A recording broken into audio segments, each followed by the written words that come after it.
Bonjour, nous vous présentons dans cette vidéo un exemple de débat mené au collège en 2019 dans une perspective expérientielle. Dans un premier temps, nous exposerons le contexte dans lequel se place la situation didactique retenue, ainsi que les enjeux du débat. Nous verrons ensuite le dispositif mis en œuvre et les attentes en termes d'apprentissage. Commençons par le contexte et les enjeux du débat. Le scénario proposé s'insère préférentiellement dans le chapitre 1, le changement global et ses principaux effets géographiques régionaux, du thème 3 du programme de géographie de 5e intitulé « Prévenir les risques, s'adapter au changement global ». Mais il peut aussi s'appliquer à l'étude de l'eau, l'énergie, des ressources à ménager et à mieux utiliser, qui introduit le thème 2 du programme des ressources limitées et à mieux gérer.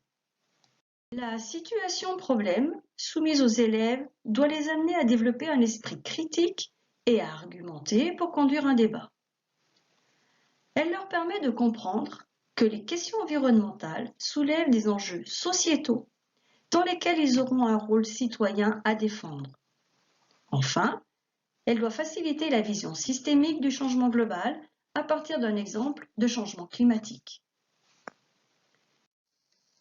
Examinons le dispositif mis en œuvre pour conduire le débat selon la démarche des 4I. Immersion, interaction, institutionnalisation, implémentation.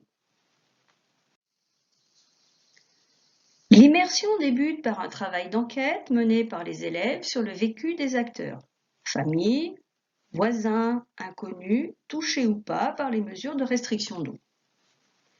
Elle se poursuit par l'annonce aux élèves du scénario intitulé « Sécheresse et restriction d'eau ». Comment en est-on arrivé à cette situation? Réchauffement climatique? Quels problèmes, quelles responsabilités et quelles solutions? Les élèves vont se questionner sur les facteurs de la sécheresse, ses effets et envisager comment éviter qu'elle ne se reproduise et ne s'amplifie. Le débat doit conduire à se questionner sur l'origine de cette situation de manque d'eau, de voir comment on peut s'y adapter dans le court terme et enfin d'envisager de nouveaux modes de production et de consommation pour éviter des récidives et préserver la planète. Les élèves vont s'identifier et défendre la position d'un des groupes d'acteurs qui leur aura été attribué par le professeur, représentant des usagers de l'eau, des propriétaires, des agriculteurs, des grandes firmes ou semenciers, des institutions publiques, des citoyens engagés pour le climat, mais aussi des scientifiques et des industriels.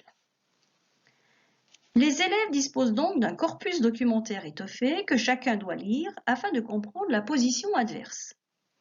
Ils doivent ensuite chercher des arguments pour leur défense lors du débat et les porter sur un tableau de synthèse. Ce travail est complété par un approfondissement de la recherche au CDI, support papier et ou Internet, afin d'étayer l'argumentation et ouvrir sur d'autres termes ou acteurs, position des industriels, des scientifiques par exemple, et mesures à prendre. Cette étape est importante car elle ouvre sur la phase d'interaction. L'interaction prend la forme d'un débat réglementé. Chacun des élèves au sein de chaque groupe se voit attribuer un rôle. Un orateur qui intervient dans le débat, un conseiller qui l'aide à argumenter, un rapporteur qui prend en note la teneur du débat, enfin, un élève de la classe assure la régulation du débat. Les élèves interagissent par la confrontation de leurs positions respectives. La phase d'institutionnalisation qui lui succède est importante car elle permet de faire émerger avec les élèves les enjeux du changement global à partir d'un exemple de changement climatique récent et vécu par les élèves. Elle questionne la responsabilité des acteurs. Elle met en œuvre aussi une démarche de géographie prospective. Quelles solutions à envisager pour demain?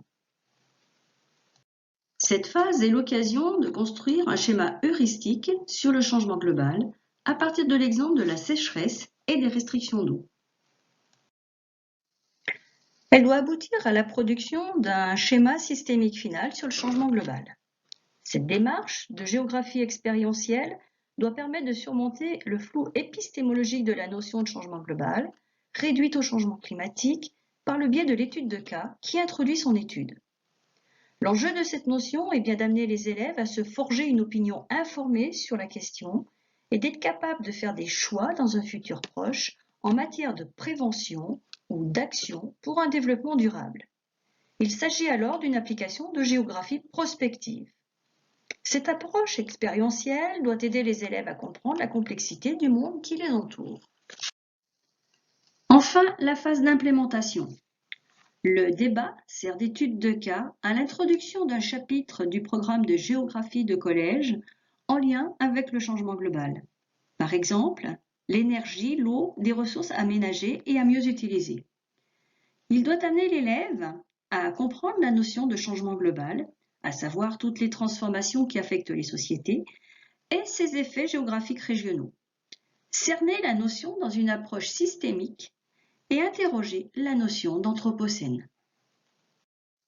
Cette vidéo est maintenant terminée, nous vous remercions de l'avoir suivie.